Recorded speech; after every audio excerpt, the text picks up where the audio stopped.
എല്ലാവർക്കും നമസ്കാരം. Welcome back to Niyans. ചക്കക്കുരു കൊണ്ട് തയ്യാറാക്കിയിട്ടുള്ള കുറച്ച് നാടൻ കറികളുടെ റെസിപ്പിയാണ് ഇന്നത്തെ വീഡിയോയിലുള്ളത്.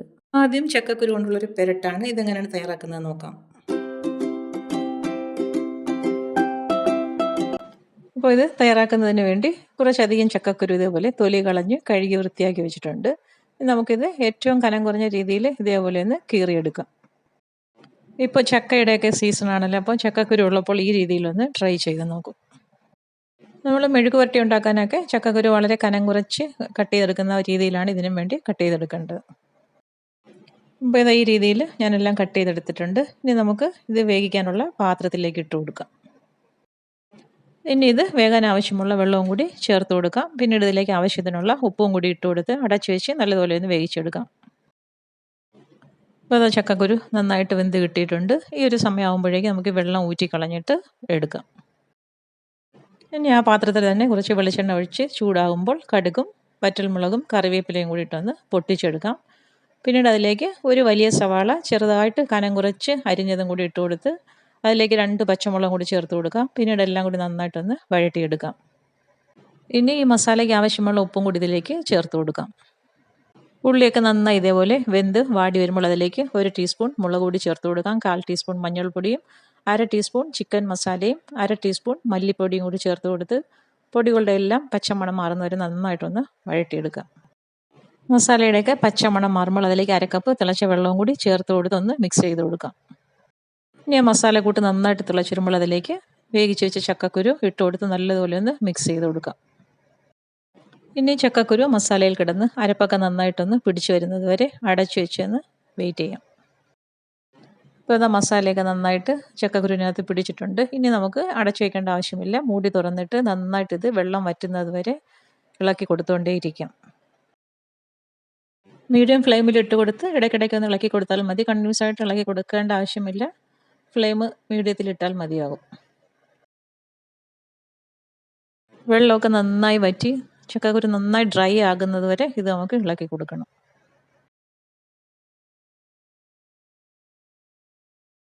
ഇതുപോലെ നന്നായിട്ട് വെള്ളം വറ്റി വരുന്ന സമയത്ത് ഇതിലേക്ക് കുറച്ച് കറിവേപ്പിലയും കൂടി ചേർത്ത് കൊടുക്കാം. വെളിച്ചെണ്ണ ആവശ്യമുണ്ടെന്നുണ്ടെങ്കിൽ ഈ ഒരു സ്റ്റേജിൽ വെളിച്ചെണ്ണയും കൂടി ചേർത്ത് കൊടുക്കാം. വീണ്ടും തുടരെ ഇളക്കി നന്നായിട്ട് തന്നെ ഡ്രൈ ആക്കി എടുക്കാം. അപ്പോൾ ഇത്രയേ ഉള്ളൂ. സൂപ്പർ ടേസ്റ്റുള്ള ചക്കക്കുരു പെരട്ട് തയ്യാറായി കഴിഞ്ഞു. അപ്പോൾ ചക്കക്കുരു ഉള്ളപ്പോൾ ഈ രീതിയിലൊന്ന് ട്രൈ ചെയ്ത് നോക്കൂ.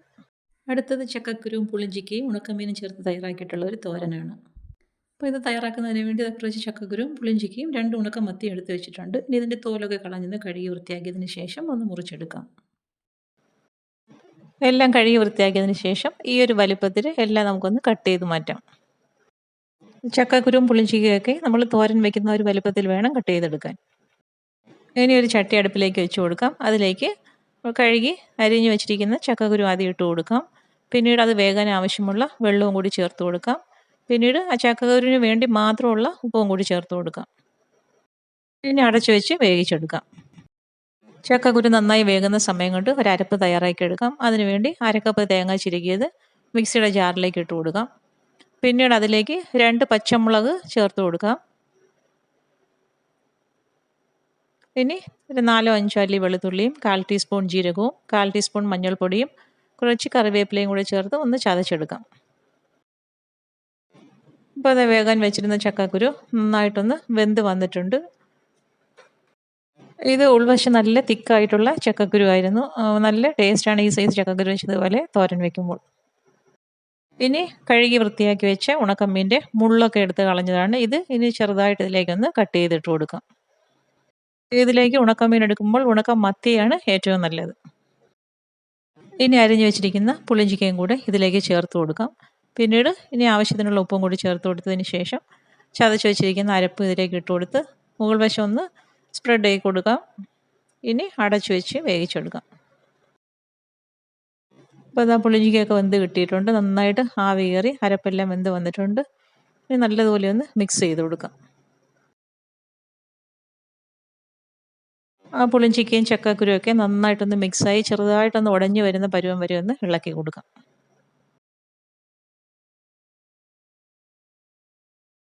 ഇതുപോലെ നന്നായിട്ട് ഇളക്കിയതിന് ശേഷം കുറച്ച് കറിവേപ്പിലയും പച്ച വെളിച്ചെണ്ണയും കൂടി ഒഴിച്ചു കൊടുത്ത് വീണ്ടും നല്ലതുപോലെ ഒന്ന് ഇളക്കി കൊടുക്കാം.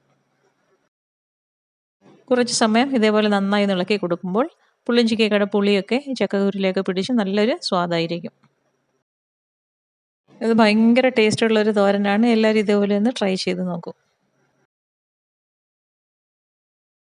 അപ്പോൾ ഇത്രയേ ഉള്ളൂ. തയ്യാറാക്കാൻ വളരെ എളുപ്പമാണ്, സൂപ്പർ ടേസ്റ്റുമാണ്. ചോറിൻ്റെ കൂടെ കഴിക്കാൻ ഈ ഒരു അവിയലുണ്ടെങ്കിൽ പിന്നെ വേറെ കറികളുടെ ഒന്നും ആവശ്യമില്ല. അടുത്തത് പാവയ്ക്കയും ചക്കക്കുരുവും ചേർത്ത് തയ്യാറാക്കിയിട്ടുള്ള തീയലാണ്. ഇതെങ്ങനെയാണ് ചെയ്യുന്നതെന്ന് നോക്കാം. കറി തയ്യാറാക്കുന്നതിന് വേണ്ടി ഒരു പാവയ്ക്കാണ് ഞാൻ എടുത്തിരിക്കുന്നത്. അപ്പോൾ അത് ഒന്ന് കട്ട് ചെയ്തെടുക്കാം. പിന്നെ ഒരു 10-12 ചെറിയ ഉള്ളി തൊലി കളഞ്ഞ് കട്ട് ചെയ്തെടുത്തിട്ടുണ്ട്. അതേപോലെ തന്നെ ഒരു 10 ചക്കക്കുരുവും ഇതേപോലെ അരിഞ്ഞെടുത്തിട്ടുണ്ട്. പാവയ്ക്ക മെഴുക്ക് പുരട്ടാനൊക്കെ അരിയുന്ന ആ ഒരു വലുപ്പത്തിലാണ് അരിഞ്ഞെടുത്തിരിക്കുന്നത്. ഇനി കറി വയ്ക്കാൻ ചട്ടി അടുപ്പത്ത് വെച്ച് കൊടുക്കാം. അതിലേക്ക് എണ്ണ ഒഴിച്ച് ചൂടാകുമ്പോൾ കടുകും വറ്റൽമുളകും കറിവേപ്പിലയും കൂടി ഇട്ടൊന്ന് മൂപ്പിച്ചെടുക്കാം. അത് മൂത്ത് വരുമ്പോൾ അതിലേക്ക് അരിഞ്ഞു വെച്ചിരിക്കുന്ന ചെറിയ ഉള്ളി ഇട്ട് കൊടുത്തൊന്ന് വഴറ്റിയെടുക്കാം. ചെറിയ ഉള്ളി ഇട്ട് കൊടുത്ത് ഏകദേശം 1 മിനിറ്റോളം ഒന്ന് വഴറ്റിയെടുക്കാം. പിന്നീട് അതിലേക്ക് അരിഞ്ഞു വെച്ചിരിക്കുന്ന പാവയ്ക്കയും ചക്കക്കുരുവും കൂടി ചേർത്ത് കൊടുക്കാം. പാവയ്ക്കയും ചക്കക്കുരുവും എണ്ണയിലേക്ക് ഇട്ട് കൊടുത്ത് നന്നായിട്ടൊന്ന് വഴറ്റിയെടുക്കാം. എന്നിട്ട് അതിലേക്ക് ആവശ്യത്തിനുള്ള ഉപ്പും കൂടി ചേർത്ത് കൊടുക്കാം. ഉപ്പും ചേർത്ത് കൊടുത്തതിന് ശേഷം വീണ്ടും നന്നായിട്ടൊന്ന് മിക്സ് ചെയ്ത് കൊടുക്കാം. പിന്നീട് ഫ്ലെയിം സിമ്മിലാക്കിയതിന് ശേഷം മൂടി വെച്ച് ഒരു 2 മിനിറ്റോളം ഒന്ന് ആവി കയറ്റിയെടുക്കാം. ഇപ്പോൾ ഇതാ കഷ്ണങ്ങളൊക്കെ നന്നായിട്ട് ആവി വന്നൊന്ന് വഴണ്ട് വന്നിട്ടുണ്ട്. ഇനി ഈ ഒരു സമയമാകുമ്പോഴേക്കും ഇതിലേക്ക് കുറച്ച് വെള്ളം കൂടി ഒഴിച്ചു കൊടുത്ത് നന്നായിട്ടൊന്ന് വേവിച്ചെടുക്കാം. വേകാൻ ആവശ്യമുള്ള വെള്ളം മാത്രം ഒഴിച്ചു കൊടുത്താൽ മതിയാകും. ആവശ്യത്തിന് വെള്ളം ഒഴിച്ചു കൊടുത്ത് നന്നായിട്ടൊന്ന് വീണ്ടും ഇളക്കി കൊടുത്ത് മൂടി വെച്ചൊന്ന് വേവിച്ചെടുക്കാം. അത് വേകുന്ന സമയം കൊണ്ട് നമുക്ക് അരപ്പ് തയ്യാറാക്കിയെടുക്കാം. അതിനുവേണ്ടി ഒരു മുറി തേങ്ങ ചിരകിയത് പാനിലേക്ക് ഇട്ട് കൊടുത്ത് നന്നായിട്ടൊന്ന് മൂപ്പിച്ചെടുക്കാം. തേങ്ങ നല്ലൊരു ഗോൾഡൻ ബ്രൗൺ നിറമാകുന്നത് വരെ ഇതിനെ ഒന്ന് ഇളക്കി കൊടുക്കാം. ഇപ്പോൾ തേങ്ങ നന്നായിട്ട് മൂത്ത് വന്നിട്ടുണ്ട്. ഈ സമയമാകുമ്പോൾ ഇതിലേക്ക് 1 ടേബിൾ സ്പൂൺ മുളക് പൊടി ചേർത്ത് കൊടുക്കാം. 1 ടേബിൾ സ്പൂൺ മല്ലിപ്പൊടി ചേർത്ത് കൊടുക്കാം. 1/4 ടീസ്പൂൺ മഞ്ഞൾപ്പൊടിയും ചേർത്ത് കൊടുത്ത് ഫ്ലെയിം സിമ്മിലാക്കിയതിന് ശേഷം നന്നായി ഒന്ന് മൂപ്പിച്ചെടുക്കാം. ഫ്ലെയിം സിമ്മിലാക്കി മസാലയൊക്കെ ഇട്ട് കൊടുത്ത് നന്നായിട്ടൊന്ന് മൂപ്പിച്ചെടുക്കാം. അപ്പോഴാണ് കറിക്ക് നല്ല കളർ കിട്ടുന്നത്. ഇനി ആ തേങ്ങ തണുക്കാൻ വേണ്ടി മാറ്റി വയ്ക്കാം. ഇത് ഏകദേശം ഒരു വലിയ നെല്ലിക്ക വലുപ്പത്തിലുള്ള പുളിയാണ്. അത് വെള്ളത്തിലേക്ക് ഇട്ട് കൊടുത്ത് നല്ലതുപോലെ ഒന്ന് കുതിർത്തിയെടുക്കാം. കറിക്ക് അത്യാവശ്യം കുറച്ച് പുളി വേണം, എന്നാലേ പാവയ്ക്കയുടെ കയ്പ്പ് അറിയാതിരിക്കുകയുള്ളൂ. ഇപ്പോൾ വേകാൻ വെച്ചിരുന്ന കഷ്ണങ്ങളൊക്കെ ഒരു 1/4 ഭാഗത്തോളം വേഗമായി കിട്ടിയിട്ടുണ്ട്. ഈ സമയം നമുക്ക് ആ പുളി പിഴിഞ്ഞ് അതിൻ്റെ വെള്ളവും കൂടി ഇതിലേക്ക് ഒഴിച്ചു കൊടുക്കാം. പുളിവെള്ളം ഇപ്പോൾ ഒഴിച്ചു കൊടുക്കുന്നതുകൊണ്ട് കഷ്ണത്തിലേക്ക് നന്നായിട്ട് പുളി പിടിക്കുകയും ചെയ്യും. അപ്പം കയ്പ്പ് അറിയുകയില്ല. പുളി ഒഴിച്ചു കൊടുത്ത് നന്നായി ഒന്ന് ഇളക്കി കൊടുത്തതിന് ശേഷം വീണ്ടും മൂടി വെച്ച് വേവിച്ചെടുക്കാം. ഇതാ നമ്മൾ തണുക്കാൻ വെച്ചിരുന്ന തേങ്ങ വറുത്തത് നന്നായിട്ട് തണുത്ത് കിട്ടിയിട്ടുണ്ട്. ഇത് ഇനി മിക്സിയുടെ ജാറിലേക്ക് ഇട്ട് കൊടുത്ത് കുറച്ച് വെള്ളവും കൂടി ഒഴിച്ചു കൊടുത്തൊന്ന് നന്നായിട്ട് അരച്ചെടുക്കാം. ഇത് നന്നായിട്ട് ഒട്ടും തരിയില്ലാതെ ഒന്ന് അരച്ചെടുക്കാം. ഇപ്പോൾ നമ്മൾ പുളിവെള്ളം ഒഴിച്ചു കൊടുത്ത് വെച്ചിരുന്ന കഷ്ണങ്ങളൊക്കെ നന്നായിട്ട് വെന്ത് വന്നിട്ടുണ്ട്. അപ്പോൾ ഈ ഒരു സമയം ആകുമ്പോഴേക്കും ഇനി നന്നായിട്ടൊന്ന് മിക്സ് ചെയ്ത് കൊടുത്തതിന് ശേഷം അരച്ച് വെച്ചിരിക്കുന്ന അരപ്പ് ഇതിലേക്ക് ഒഴിച്ചു കൊടുക്കാം.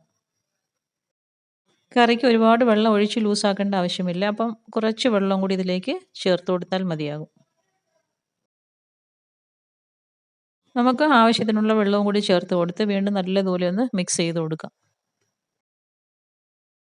വെള്ളം ചേർത്ത് കൊടുത്ത് നന്നായിട്ടൊന്ന് ഇളക്കി കൊടുത്തതിന് ശേഷം കറിക്ക് ആവശ്യമുള്ള ഉപ്പും കൂടി ചേർത്ത് കൊടുക്കാം. ഉപ്പും ചേർത്ത് കൊടുത്തതിന് ശേഷം വീണ്ടും നന്നായി ഒന്ന് ഇളക്കി കൊടുക്കാം. ഇളക്കി കൊടുത്തതിന് ശേഷം മൂടി വെച്ചൊന്ന് നന്നായിട്ടൊന്ന് വേവിച്ചെടുക്കാം. ഇപ്പോൾ കറി നന്നായി തിളച്ച് കഷ്ണങ്ങളൊക്കെ വെന്ത് വന്നിട്ടുണ്ട്. ഈ ഒരു സമയമാകുമ്പോഴേക്കും കുറച്ച് പച്ച വെളിച്ചെണ്ണയും കൂടി ഇതിലേക്ക് ഒഴിച്ചു കൊടുത്ത് വീണ്ടും മൂടി വെച്ച് ഫ്ലെയിം സിമ്മിലാക്കി കൊടുക്കാം. ഫ്ലെയിം സിമ്മിലാക്കി കൊടുത്ത് 2 മിനിറ്റോളം ഇട്ടേക്കാം. അപ്പോൾ നന്നായിട്ട് എണ്ണയൊക്കെ തെളിഞ്ഞു വരും. അപ്പോൾ ഇത്രയേ ഉള്ളൂ. പാവയ്ക്കയും ചക്കക്കുരുവും കൊണ്ട് ഈ ഒരു രീതിയിൽ നിങ്ങളും തയ്യാറാക്കി നോക്കും. സൂപ്പർ ടേസ്റ്റാണ്. ഒട്ടും കയ്പില്ലാത്ത നല്ല സൂപ്പർ ടേസ്റ്റിലുള്ള ഒരു കറിയാണ്. അപ്പോൾ ഈ ഒരു രീതിയിലൊന്ന് ട്രൈ ചെയ്ത് നോക്കും. അടുത്തത് പാവയ്ക്കയും ചക്കക്കുരുവും ചേർത്ത് തയ്യാറാക്കിയിട്ടുള്ള തോരനാണ്. ഇത് തയ്യാറാക്കുന്നതിന് വേണ്ടി ചക്കക്കുരു തൊലി കളഞ്ഞ് നന്നായിട്ടൊന്ന് കഴുകിയതിന് ശേഷം ഈ ഒരു വലുപ്പത്തിൽ വളരെ ചെറുതായിട്ടൊന്ന് അരിഞ്ഞെടുക്കാം. ഇനി അരിഞ്ഞെടുത്ത ചക്കക്കുരു ഒരു ചട്ടിയിലേക്ക് ഇട്ട് കൊടുക്കാം. പിന്നീട് അതിലേക്ക് ആവശ്യത്തിനുള്ള വെള്ളവും ചേർത്ത് ഉപ്പും കൂടി ചേർത്ത് കൊടുത്ത് നല്ലതുപോലെ ഒന്ന് വേവിച്ചെടുക്കാം.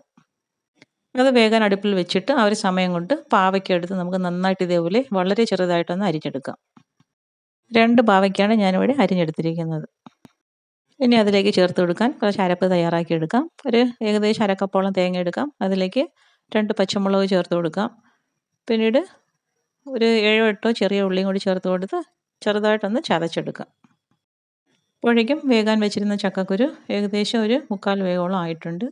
ഇനി നമുക്കിതിലേക്ക് പാവയ്ക്ക അരിഞ്ഞു വെച്ചിരിക്കുന്നതും കൂടി ചേർത്ത് കൊടുക്കാം. പാവയ്ക്ക ഇട്ട് കൊടുത്തതിന് ശേഷം ചക്കക്കുരുവിൻ്റെ പുറത്തായിട്ട് നല്ലതുപോലെ ഒന്ന് നിരത്തി കൊടുക്കാം. പിന്നീട് അതിലേക്ക് നേരത്തെ ചക്കക്കുരുവിന് ആവശ്യമുള്ള ഉപ്പ് മാത്രമേ ഇട്ടിട്ടുള്ളായിരുന്നു. ഇനി പാവയ്ക്കയും കൂടി ചേർത്തുള്ള ഉപ്പും കൂടി ഇട്ട് കൊടുക്കാം. ഇനി അതിലേക്ക് നേരത്തെ ചതച്ച് വെച്ചിരുന്ന അരപ്പും കൂടി ചേർത്ത് കൊടുക്കാം. ഇനി മിക്സിയുടെ ജാറിലേക്ക് കുറച്ച് വെള്ളം കൂടി ഒഴിച്ച് ഇതിലേക്ക് ഒഴിച്ചു കൊടുത്ത് നല്ലതുപോലെ ഒന്ന് നിരത്തി വെച്ച് കൊടുത്തതിന് ശേഷം അടച്ച് വെച്ച് ആവി കയറ്റിയെടുക്കാം. അരപ്പ് ഇട്ട് കൊടുത്തതിന് ശേഷം ഫ്ലെയിം ഏകദേശം ഒന്ന് മീഡിയം പരുവത്തിലാക്കി വെച്ചിട്ട് വേണം ഇത് പാവയ്ക്ക ഒന്ന് വേവിച്ചെടുക്കാൻ. ഏകദേശം ഒരു 5 മിനിറ്റോളം അങ്ങനെ ഇട്ടതിന് ശേഷം ഇതേപോലെ ഒന്ന് ഇളക്കി കൊടുക്കാം.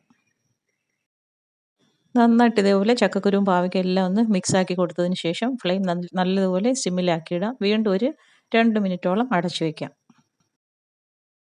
ഇനി തുറന്നതിന് ശേഷം കുറച്ച് വെളിച്ചെണ്ണയും കൂടി ഒഴിച്ചു കൊടുക്കാം. പിന്നീട് നല്ലതുപോലെ ഒന്ന് ഇളക്കി മിക്സാക്കി കൊടുക്കാം. അപ്പോൾ ഇത്രയേ ഉള്ളൂ. പാവയ്ക്കയും ചക്കക്കുരുവും ചേർത്ത് സൂപ്പർ ടേസ്റ്റുള്ള ഒരു തോരൻ തയ്യാറായി കഴിഞ്ഞു. ഈ രീതിയിൽ പാവയ്ക്കയും ചക്കക്കുരുവും കൂടി ഒന്ന് ചെയ്ത് നോക്കിക്കോളൂ. ഒട്ടും കയ്പില്ലാതെ തന്നെ നമുക്ക് തോരൻ കഴിക്കാം. അപ്പോൾ ഇന്നത്തെ വീഡിയോ ഇത്രയേ ഉള്ളൂ. ഇഷ്ടമായി ലൈക്ക് ചെയ്ത് സബ്സ്ക്രൈബ് ചെയ്ത് സപ്പോർട്ട് ചെയ്തേക്കൂ. എന്തെങ്കിലുമൊക്കെ അഭിപ്രായങ്ങളുണ്ടെങ്കിൽ കമൻറ്റ് ചെയ്യൂ. വീണ്ടും അടുത്ത വീഡിയോയിൽ കാണുന്നത് വരെ bye from Niyans. Thanks for watching.